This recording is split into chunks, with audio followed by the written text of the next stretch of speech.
Welcome back to Trickstar Radio. It's Breakfast with Kovu, and I am so excited to be in the building this morning. We just had a fantastic interview with man like LX1, and we are moving into our second interview of the day. Someone else I've been really keen to get on the show, someone whose sound I'm a massive fan of, and just in general, their sort of general positioning within sort of bass music and tech music, and as we've spoken about before, this very much fusion of tech and bass music. Man like Tenshu joins us. How are you doing, sir? Yo, what's up, man? How are you? I'm great, mate. I'm great. It's great to get you on the line. Again, I've been looking forward to this one because there's so much for us to discuss. Obviously, you've been very busy. We're seeing new music landing from you left, right, and centre. And it all looks a bit crazy at your end right now. Yeah, definitely. Yeah, it's weird to be at a time where I've got an actual packed out schedule for releases, so it feels good. Definitely. Awesome, man. Well, we're gonna dive into the actual schedule itself a little bit later on, but for now, I want to kind of look into your sort of background more than anything else and your sort of production history. So, what was the first thing that really pushed you into that idea of wanting to in general just make music? What was that first kind of influential push? Yeah, I mean, I've been making music for a while, since I was at college. I'm 23 next month, so it's been a while. But I think it was just the love for sort of electronic music. I got into dubstep, and I think just sort of how a lot of people get into it. And I just thought, you know what, I want to learn how to make this. And I just made trap beats and sold trap beats at college, and went to my first rave, and just sort of went on with that and got through that natural way.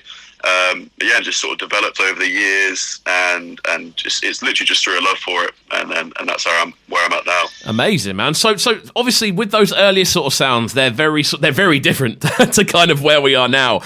Musically, obviously, a lot more focusing on that sort of trap sound, which is a lot more sort of halftime and a lot more quite electronic, obviously, but a lot more focused on a lot of different elements that you wouldn't necessarily hear in the sounds you're working on today. So how did that transition first take place? Kind of going from that earlier sort of sound to what you're working on now, which is obviously a lot more 4x4 influenced.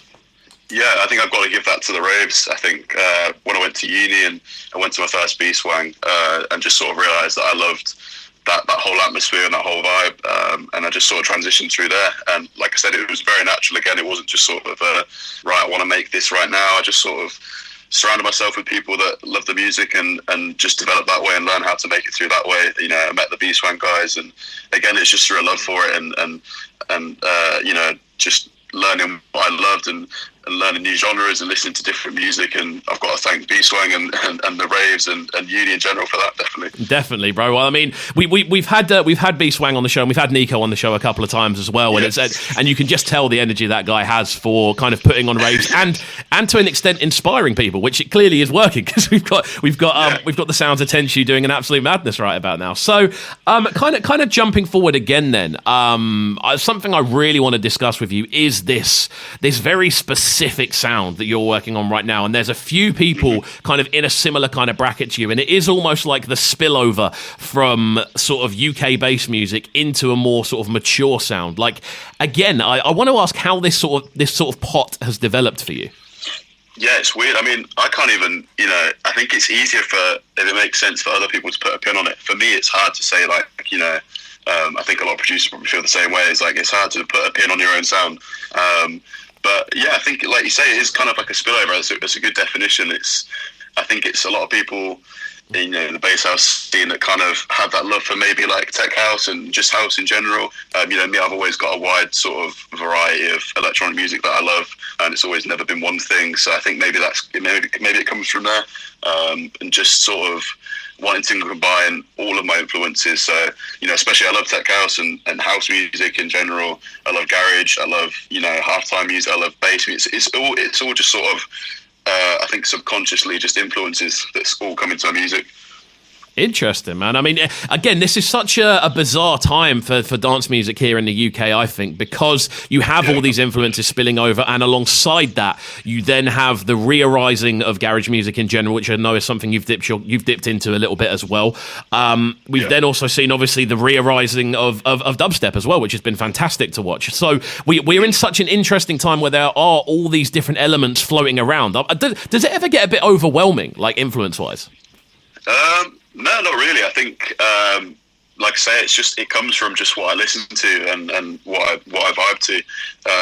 I think it's great. I think there's a lot of people kind of I can understand why they get overwhelmed by it, and different genres popping up. But I think it's great. I think the more genres and the more styles, the better, because it just means that people are happy with what they're making, and it means more influences for other people. Definitely, bro. No, 100%. I completely agree, and I think that's definitely it's just an interesting conversation. I find that especially with everything bubbling up, it's so exciting to watch from the kind of sidelines, and something along those sort of lines. Obviously, this last year has been kind of crazy for you in regards to sort of defining what you're doing, defining your sound and the people you're kind of working with. Like, do you want to kind of just run us through the last year for yourself?